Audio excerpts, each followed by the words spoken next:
नमस्कार बंधुरा राखी होममेडे आपनादेर स्वागतम। आमी आजके गाटी कचु रेसिपि निये चले एसेछि। आमी आजके दई चिंगड़ी माछ दिये बानाबो गाटी कचुर डालना। केरम करे बानाबो सेई भिडियोटा आपनारा देखते थाकुन।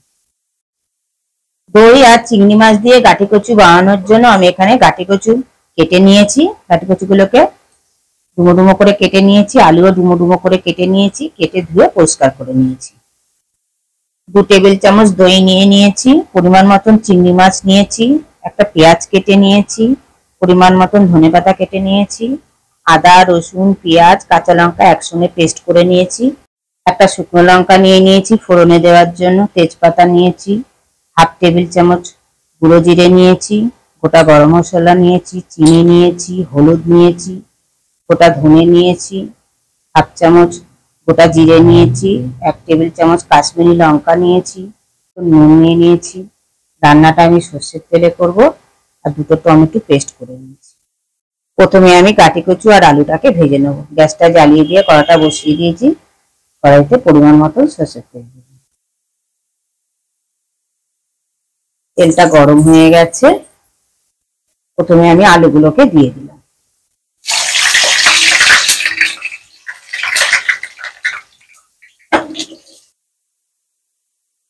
আলুগুলো ভাজা হয়ে গেছে, আমি তুলে নিলাম।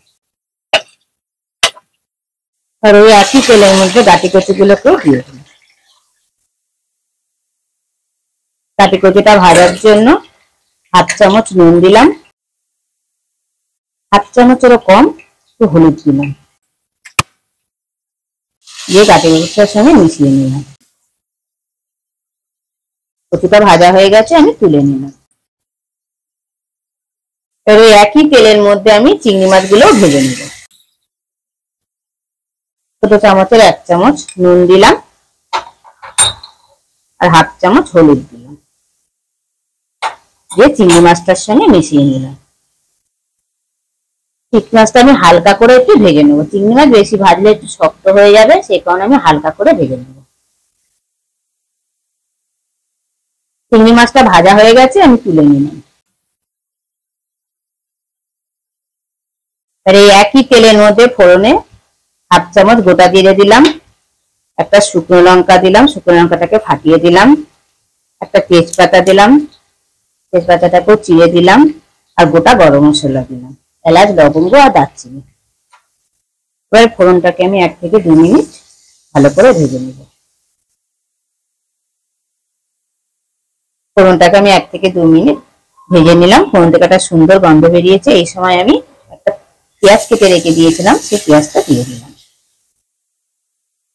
পেঁয়াজটা দিয়ে ফোড়নটার সঙ্গে মিশিয়ে নিলাম। এবার পেঁয়াজটাকেও আমি ভালোভাবে ভেজে নেবো যতক্ষণ না পেঁয়াজের কালারটা চেঞ্জ হয়।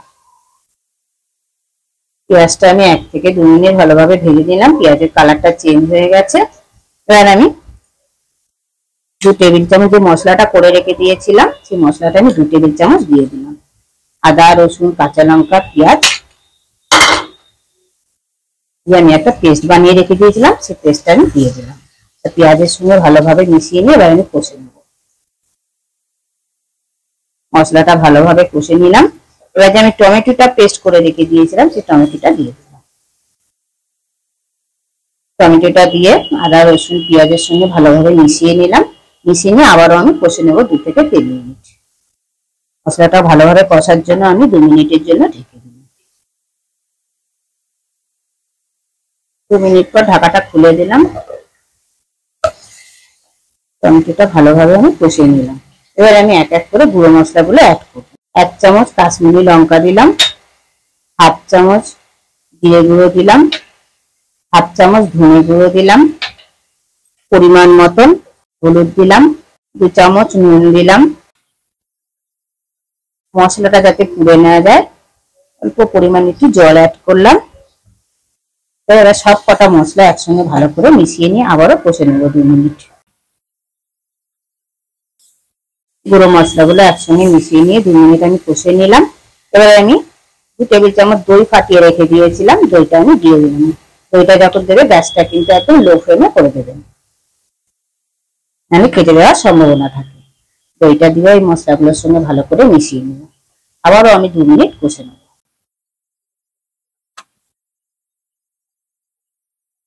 দইটা দিয়েও ভালোভাবে আমি 2 মিনিট কষে নিলাম। দেখুন বন্ধুরা, মশলা থেকে তেল ছেড়ে দিয়েছে, দেখতে কতটা সুন্দর হয়েছে। আপনারা ভিডিওতে বুঝতে পারছেন কিনা জানি না, দেখতে খুবই সুন্দর হয়েছে।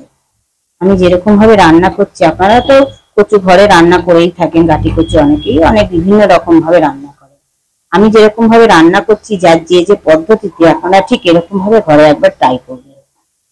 ট্রাই করে আমাকে অবশ্যই কমেন্টে জানাবেন কেমন খেলেন। মশলাটা কষা হয়ে গেছে, এবার আলু, কচু আর চিংড়ি মাছটা আমি সব একসঙ্গেই দিয়ে দিলাম। দিয়ে মশলাটার সঙ্গে ভালোভাবে মিশিয়ে নিলাম। কচু, চিংড়ি আর আলুটা একসঙ্গে ভালোভাবে মশলাটার সঙ্গে মিশিয়ে নিলাম। আবার আমি 2 মিনিট কষে নেব। যে বাটিটার মধ্যে আমি কচু, চিংড়ি আর আলুটা রেখেছিলাম, সেই বাটিটা দিয়ে আমি অল্প পরিমাণে একটু জল অ্যাড করব, দিয়ে 2 মিনিট আমি আবারও কষে নেব।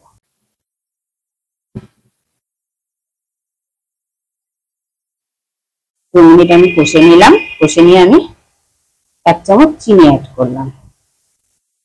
রান্নাটা ব্যালেন্সে রাখার জন্য আমি চিনি 1 চামচ অ্যাড করলাম।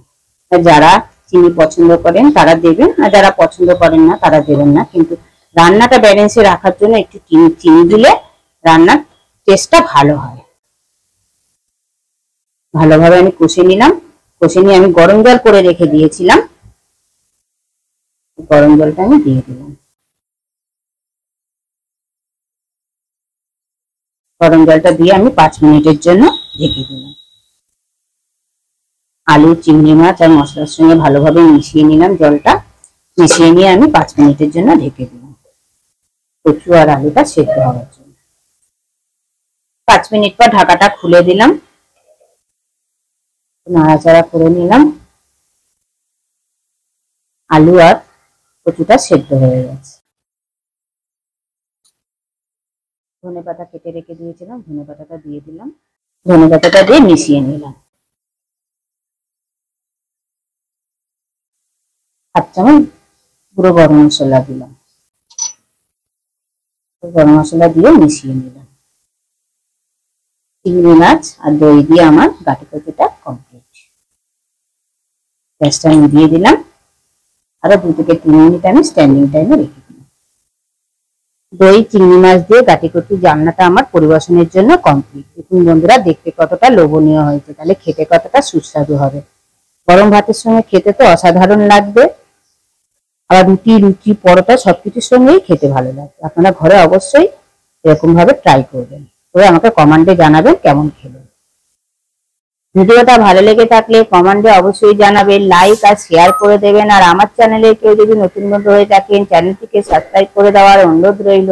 পাশে বেল আইকনটা প্রেস করে দেবেন নতুন নতুন ভিডিও দেখার।